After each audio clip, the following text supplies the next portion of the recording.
हे what's up guys, welcome back once again.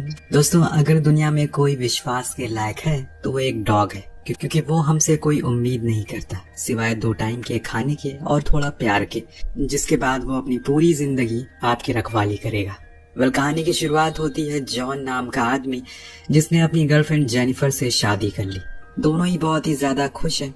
वहीं Jennifer एक अच्छी मीडिया कंपनी में जॉब करती है, पर दूसरी ओर जॉन अभी भी स्ट्रगलिंग फेस में है। ऐसा नहीं है कि वो उसकी मदद नहीं करती, उसने हर जगह उसके जॉब के लिए बात की है, लेकिन कहीं भी उसका सिलेक्शन नहीं होता, जिससे वो काफी परेशान है, क्योंकि वो जिंदगी में एक प्लानिंग वाइज जीती है और सारी चीजों को अपनी डायरी में लिखती भी है कि क्या हो गया और क्या होना बाकी है। इस दौरान एक दिन जॉन को इंटरव्यू के लिए कॉल आता, जिसके लिए उससे ज्यादा तो जेनिफर एक्साइटेड थी, क्योंकि वो चाहती थी कि उसकी जॉब लग जाए। लेकिन जब वो वापस आता है तो उसके उतरे हुए चेहरे को देखकर वो समझ जाती है कि आज भी बात नहीं बनी। तो जॉन उसे सरप्राइज देते हुए कहता है कि उन्हें मेरा काम बहुत पसंद आया, इसीलिए मुझे जॉब मिल गई। जिसे सुनकर वो खुशी के मारे झूम उठती है और फिर जेनिफर अपनी डायरी में टिक लगा देती है, क्योंकि अब जॉन जॉबलेस नहीं रहा। पर उसकी इस चीज से कुछ खास खुश नहीं था, क्योंकि वो अपनी जिंदगी ऐसे प्लान करके जीना नहीं चाहता। उसे खुलकर जीना है, जो मन में आए वो करना है। पर अगर ऐसे ही चलता रहा तो उनकी जल्दी हर बात पर नोक झोंक होने लगेगी, जो कि हमें कुछ दिन में दिखने भी लगती। शादी के बाद उसके तौर तरीके जॉन को कुछ खास रास नहीं आते। उसके बर्थडे पर अभी 2 महीने बचे हुए, लेकिन वो अभी भी बार बार उसको ये पूछ कर तंग करती है कि वो उसे गिफ्ट में क्या देगा। इसीलिए एक दिन जॉन उसे लेकर एक जगह पर जाता है जहाँ पर ढेर सारे डॉग और उनके पपीज थे। वो असल में एक सरप्राइज देना चाहता था उसे, जो कि उसे पसंद भी आता है। इसीलिए वो लोग एक पपी को खरीद लेते हैं, और उसका दाम सबसे कम था। ऐसा क्यों पूछने पर ओनर बताती है कि ये काफी स्पेशल है, तुम घर लेकर जाओ, तुम्हें सब कुछ पता चल जाएगा। दोनों ही खुशी खुशी उसे अपने साथ ले जाते हैं और बीच रास्ते में उसका नाम भी रख लेते हैं, माली। खैर, घर पहुंचने पर वो देखता है कि उसके पड़ोसी के घर में चोरी हो गई है, जिस वजह से सभी काफी गुस्से में थे, लेकिन ये कोई नई बात नहीं है। इसके बाद वो माली को ले जाकर अंदर पेडिग्री देता है, पर वो तो उसके पूरे पैकेट को ही फाड़ देता है और जो जमीन पर गिर गया था उसे चाट चाट कर खाना शुरू कर देता है। जिसे देखकर जॉन कहता है कि अबे कुत्ते, मैंने तुझे राजाओं की तरह खाना दिया, पर तुझे चाट कर ही खाना था।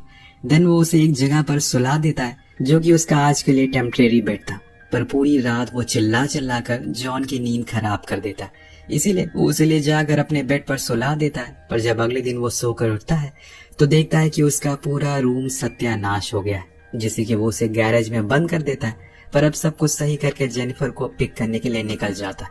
पर जब ये लोग वापस आते हैं तो उसने गैराज का भी वही हाल कर दिया था जो कि बेडरूम का था। पर जेनिफर जॉन को सुनाती है कि तुमने ये गैराज का क्या हाल बना रखा है, थोड़ी मैनर्स सीखो। तो वो कहता है कि यार मैंने ये सब नहीं किया, ये सब बल्कि इस कुत्ते ने किया है। उस ओल्ड लेडी ने हमें बेवकूफ बना दिया इस मैनरलेस डॉग को देकर। पर जेनिफर मानने को तैयार नहीं थी। वो कहती है कि इतना छोटा सा पपी इतना सब कुछ कर ही नहीं सकता। फिर उस दिन के बाद से माली की नजरों में जेनिफर ही अच्छा बन जाती है और जॉन बुरा। एक दिन ये दोनों उसे लेकर बीच पर जाते हैं, लेकिन वहाँ माली कबूतरों के पीछे भागना शुरू कर देता है।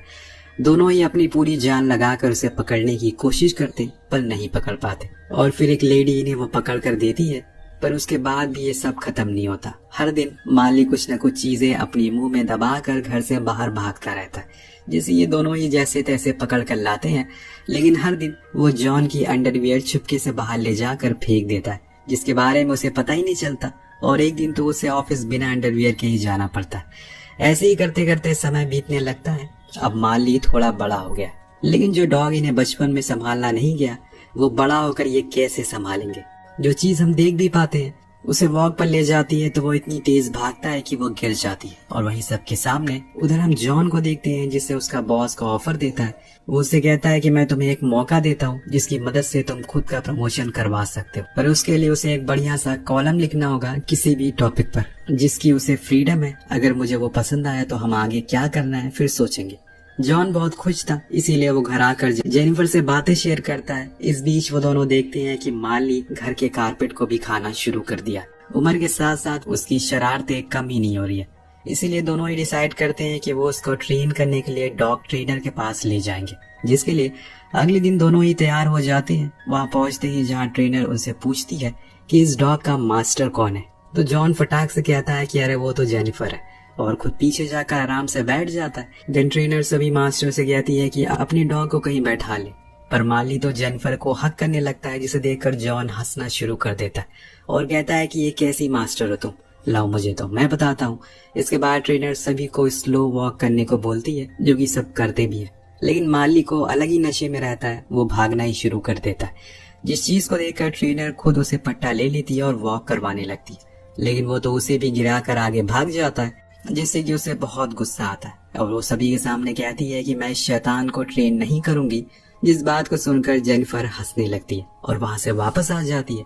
कुछ दिन बाद जब वो लोग ड्राइव पर जाते हैं तो उनके साथ माली भी होता है, जो विंडो के बाहर देखता रहता है। जेनिफर को लगता है कि शायद उसे फ्रेश एयर चाहिए, इसीलिए वो विंडो को खोल देती है। लेकिन माली इतना शैतान था कि जम करके बाहर आ जाता है और अपनी 2 टांगे रोड पर रखकर वॉक करना शुरू कर देता है। वो तो बेचारा जॉन सही मौके पर पकड़ लेता है, वरना आज न जाने क्या हो जाता।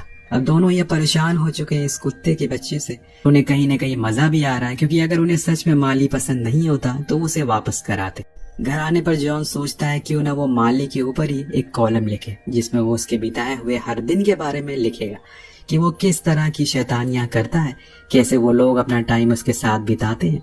पर इसके लिए उसे पहले अपने बॉस की परमिशन लेनी होगी। अगर ऐसा हो गया तो उसके तो बल्ले बल्ले हैं, क्योंकि इसमें उसे ज्यादा कुछ सोचना नहीं पड़ेगा। अगले दिन वो बॉस के पास जाता और उससे अपनी इस आइडिया के बारे में बताता है, जो कि उसे बहुत ज्यादा पसंद आता है और वो हाँ कर देता है। और फिर हर दिन डेली जॉन अपना कॉलम लिखता है, जैसे कि सुबह उठकर माली सबसे पहले उसके मुंह को चाटता है और दोनों ही साथ में नहाते हैं। पर पूरा बाथरूम को गंदा करने के बाद वो घर के बीच में पॉटी कर देता है, जिसे सिर्फ मैं ही साफ करता हूँ।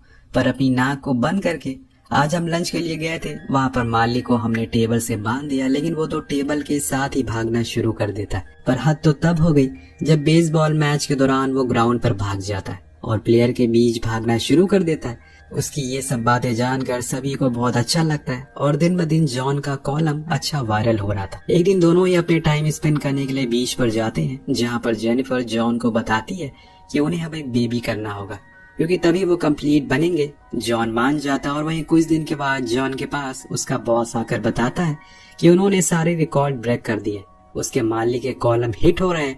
ये सुनकर जॉन बहुत खुश होता है और फौरन घर आता है और तभी उसके सामने जेनिफर खड़ी होती है, जो उसे एक और गुड न्यूज देती। वो ये थी कि वो डैड बनने वाला है। ये सुनकर जॉन और ज्यादा खुश होता है और दोनों ही उस रात सेलिब्रेट करते हैं। वो जेनिफर के लिए एक गोल्ड चेन लेकर आया था एज ए प्रेजेंट के तौर पर, जिसे देखकर वो इमोशनल हो जाती है और उसके गले लग जाती है। देन जब वो फ्री होते हैं तो देखते हैं कि वो गोल्ड चेन तो गायब है, असल में उसे माली ने मुंह में पकड़ लिया था। पर इस सिचुएशन को जेनिफर बहुत ही आराम से हैंडल करती है और उसे प्यार से बोलती है कि लाओ वो मुझे दे दो। लेकिन तभी पीछे से जॉन आवाज कर देता है, जिससे वो डर जाता और भागना शुरू कर देता है। जब तक वो पकड़ में आता तब तक वो चेन उसने निगल ली थी, यानी कि अब कुछ भी नहीं हो सकता। अब अगर चेन बाहर आएगी तो बस एक ही जगह से, जिसकी ड्यूटी जेनिफर जॉन को देती है। इसीलिए वो सुबह से शाम हर जगह को चेक करता है जहाँ पर माली ने पॉटी की थी, लेकिन अभी भी कोई अपडेट नहीं था। अब दोस्तों एक दिन जेनिफर चेकअप के लिए जाती है, पर वहाँ डॉक्टर उन्हें बताते हैं कि बेबी की हार्ट बीट सुनाई नहीं दे रही है। इसका साफ मतलब था, दोनों समझ जाते हैं और उस दिन के बाद से पूरे घर का माहौल बदल गया था। चारों ओर मायूसी छा जाती है। माली जेनिफर को रोते हुए देखकर कोई शैतानी नहीं करता और हर समय उसके करीब ही रहता है। इसी बीच जॉन को लगता है कि उसे जेनिफर को लेकर कहीं दूर जाना चाहिए, थोड़े दिन शायद वो ठीक हो जाए। इसीलिए वो एक केयर टेकर को हायर करता है, जो यहाँ पर माली का ख्याल रखेगी। वो बहुत ही अकल से कहती है कि उसने हर किस्म के डॉग को हैंडल किया, फिर ये क्या है। उसके इस सवाल का जवाब उसे आने वाले दिन में मिल जाएगा। उसके जाने के बाद उसकी परीक्षा शुरू होती है। पहले तो माली अपना अवतार में आता और घर की हर जगह पर पॉटी करना शुरू कर देता है, जिससे वो बेचारी साफ करती है। लेकिन धीरे धीरे करके उसकी हरकतें बढ़ती जा रही थी। एक दिन तो जब वो बात लेकर निकली तो उसने उसके टावल को पकड़ लिया और छोड़ने का नाम ही नहीं ले रहा था। तो उसने जैसे तैसे करके उसे खुद को छुड़ाया और फिर सोने के लिए गई। लेकिन पूरी रात माली ने भौंक भौंक कर उसकी नींद खराब कर दी। अब एक हफ्ते जो उसने जैसे तैसे उसके साथ बिताया और जिस दिन वो दोनों घर आते हैं तो घर की हालत को देखकर समझ जाते हैं कि यहाँ पर बीते एक हफ्ते में किस तरह की महाभारत छिड़ी थी। वही उसकी केयर टेकर माली से इतना तंग आ गई थी कि बिना अपनी फीस ले ही वहाँ से चली जाती है। अब इसके कुछ दिन बाद जेनिफर बताती है कि वो फिर से प्रेग्नेंट है। इस बार ये दोनों ही बहुत ही अच्छे से केयर करते हैं और इस दौरान माली जेनिफर के आगे पीछे ही घूमता रहता है, उसे किसी भी तरह की कोई परेशानी नहीं देता। ऐसे ही एक दिन जब जेनिफर को लेबर पेन होना शुरू हो जाता है तो वो फौरन जाकर जॉन को जगाता है और फिर वो लोग उसे लेकर हॉस्पिटल जाते हैं जहाँ उसने एक बेटे को जन्म दिया था, जिसे वो माली को भी दिखाते हैं, जिसके साथ वो बहुत ही सॉफ्टली बिहेव करता है। उन्होंने इस बच्चे का नाम मैक्सवेल रखा था। अब कुछ साल बीत जाने के बाद मैक्सवेल बड़ा हो जाता है, ज्यादा नहीं पर हाँ थोड़ा सा। वो हर समय माली के पास ही रहता है, उसके साथ खेलता है कूदता है, दोनों काफी अच्छे दोस्त हैं। पर एक दिन उन्हें बाहर किसी लड़की की रोने की आवाज आती है। माली फौरन गेट पर जाता है तो वो लोग देखते हैं कि वहाँ पर लड़की एक जख्मी हालत में थी। चोरों ने उसकी कार चोरी करने की कोशिश की, जिस चक्कर में उन्होंने उसे चोट पहुंचाई। जॉन को पहले से ये एरिया के बारे में पता होता है, इसीलिए दोनों डिसाइड करते हैं कि वो यहाँ से शिफ्ट हो जाएंगे। उनका नया घर माली को बहुत पसंद आता है, इसीलिए सभी बहुत एंजॉय करते हैं। अब कुछ साल बाद जॉन के 2 और बच्चे होते हैं, पर अब घर में ज्यादा बच्चे होने के कारण जेनिफर थोड़ा ज्यादा ध्यान रखती है। उस दिन का उसे एक इम्पोर्टेंट पेपर माली कुतर देता है, जिससे वो उसे बहुत डांटती है। तो वो जॉन के पास भाग जाता है तो वो उसे कहता है कि यार ऐसा तू क्यों करता है, अब तेरी वजह से मुझे डांट सुननी पड़ेगी। अब अगले पूरे दिन माली जॉन के रूम में ही बिताता है और जब वो आता है तो सब कुछ तोड़ फोड़ कर गेट पर जाने लगता है। उसने इस बीच पैट्रिक को भी गिरा दिया था, जो कि बहुत छोटा है, जिसे जेनिफर बहुत ज्यादा गुस्से में आ जाती है और जॉन से कहती है कि तुम इसे कहीं और ले जाओ, ये हमारे साथ अब नहीं रहेगा। पर जॉन कहता है कि ये बेचारा कहाँ जाएगा, हमारे अलावा इसका है भी कौन। तो जेनिफर का कहना था कि अब हमें इसकी जरूरत नहीं है, हमारे बच्चे हो गए। पर जॉन को ये बात पसंद नहीं आती, इसीलिए वो कहता है कि तुम्हें क्या हो गया है, ये हमारा माली है, हमेशा से ये ऐसे ही था, तो आज अचानक से क्या हो गया। लेकिन जेनिफर अब उसे रखना नहीं चाहती, इसीलिए आज कह देती है कि इसे कहीं और ले जाओ, वरना मुझे कहीं और जाना होगा। अब बेचारा माली दूर खड़ा ये सब सुन रहा होता है। जॉन के पास भी कोई ऑप्शन नहीं बचता, इसीलिए वो उसे ले जाकर अपने दोस्त के घर रख देता है कुछ दिन के लिए। पर जब वापस आता है तो जेनिफर उदास बैठी रहती है। उसका कहना था कि माली चला गया है, उसके बिना घर बहुत सोना सोना लग रहा है, शायद मैंने गुस्से में बहुत ज्यादा कह दिया, अब मुझे पछतावा हो रहा है, और तुम उसे इतनी जल्दी कहीं छोड़कर भी आ गए, जाओ उसे लेकर वापस आओ। अब ये सुनकर जॉन हंसने लगता है, क्योंकि उन दोनों को पता था कि जब उनकी फैमिली नहीं थी तब माली उनके साथ था और हर सुख दुख वो उसने उसके साथ बांटे। इसीलिए अगले दिन वो उसे लेकर आता है और फिर पूरा परिवार खूब एंजॉय करता है। समय के साथ साथ अब जॉन के बच्चे बड़े होने लगे और माली भी उनके साथ बहुत ज्यादा घुल मिल गया। अब विंटर में सभी लोग आइस के साथ खेलते हैं। मैक्सवेल, पैट्रिक, रिया तीनों ही माली को अपने बहुत ही करीब रखते हैं, यहाँ तक कि उसके साथ ही सोते हैं। वो उनके परिवार का हिस्से जैसा है। पर अब माली की उम्र हो गई है, वो कमजोर होने लगा, इसीलिए कभी कभी खेलते खेलते वो ज्यादा थक जाता है और लेट जाता है, जो बात जॉन नोटिस कर लेता है। एक रात तो वो अचानक कहीं गायब हो जाता है और ढूंढने पर उन्हें वो पेड़ के नीचे मिलता है, पूरा भीग चुका था। जॉन फौरन उसे हॉस्पिटल लेकर जाता है, जहाँ पर डॉक्टर बताते हैं कि अक्सर डॉग के पेट में अकड़न हो जाती है खाना ना खाने की वजह से। वैसे तो ये दवा से ठीक हो जाता है, पर अगर ठीक नहीं हुआ तो सर्जरी करनी पड़ती है, लेकिन माली की एज के कारण हम सर्जरी नहीं कर सकते। फिलहाल के लिए तुम इसे आज यहीं छोड़ दो। अब ये सुनकर जॉन को बुरा लगता है, क्योंकि अभी तो खुशियां आई थी और अब पूरे रास्ते उसे अजीब अजीब से ख्याल आते हैं। दिन अगली सुबह उसके पास डॉक्टर का कॉल आता है, जिसे देखकर वो घबरा गया था, पर वो बताती है कि माली अब ठीक है, उसे तुम लेकर जाओ। अब सब कुछ नॉर्मल हो गया था। मैक्सवेल और पैट्रिक दोनों स्कूल जाने लगे थे, पर उनकी बस के आने से पहले ही माली उनका इंतजार में खड़ा हो जाता। ऐसा वो हर दिन करता है, जिससे वो दोनों बहुत ज्यादा खुश होते हैं। अब एक शाम जब जॉन उसे वॉक पर ले जाता है तो माली ठीक से चल भी नहीं पा रहा था, इसीलिए वो दोनों आराम से वहीं बैठकर सनसेट देखने लगते हैं। उस रात दोनों देखते हैं कि माली हॉल में चुपचाप लेटा हुआ है, शायद अब उसकी तबीयत बहुत ज्यादा खराब हो गई है, इसीलिए जॉन उसके पास आकर बैठ जाता है और वहीं लेट जाता है। सुबह होने पर माली खड़ा नहीं हो पा रहा था, पूरे घर में मानो मातम पसर जाता है। मैक्सवेल स्कूल नहीं जाता, वहीं बैठा खूब रोता है, क्योंकि उसे ज्यादा करीब माली से कोई नहीं था। उसने अपना पूरा बचपन उसके साथ बिताया था। जेनिफर उसे उठाकर कार में रख देती है और किस करते हुए कहती है कि तुम्हें कुछ नहीं होगा मेरे शैतान।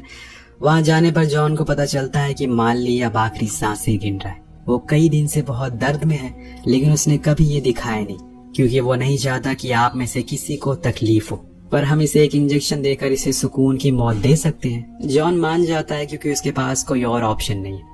पर इस बीच वो माली से कहता है, जब आज से 12 साल पहले $200 का तुम्हें खरीद कर लाया था, तो वो मेरी जिंदगी का सबसे बेहतरीन पल था। हमें लगता था कि हमें किस शैतान को घर में रख लिया है, लेकिन देखते ही देखते तुम हमारे इतने करीब आ गए, हमें पता ही नहीं चला।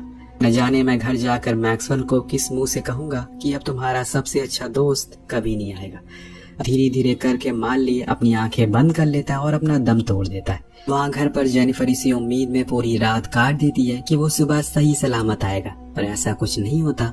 जॉन ने अपने घर के पीछे एक गड्ढा खोदकर माली को वहीं दफन कर दिया। उनकी सबसे छोटी बेटी रिया उसके लिए एक ड्राइंग बनाकर लाई थी, जिसमें उसने लिखा था, तुमने मेरी सारी डॉल के कान कुतर दिए, लेकिन कोई बात नहीं, मैं तुम्हें माफ करती हूँ। और वो उसको उसी गड्ढे में रख देती है। जेनिफर उसे सॉरी कहती है कि उस दिन के लिए, क्योंकि उसे ऐसा कुछ माली के लिए पहली बार कहा। दिन सभी लोग उस पर मिट्टी डाल देते हैं और इसी के साथ उसे अलविदा कहते हैं। एक डॉग भले ही एक जानवर है, लेकिन उसके जैसा वफादार साथी आपको कहीं नहीं मिलेगा। इसी के साथ ये कहानी है खत्म हो जाती है। तो आपको कहानी कैसी लगी नीचे कमेंट करके जरूर बताएगा। मिलते हैं अगले वीडियो में। Thank you so much watching. Piece.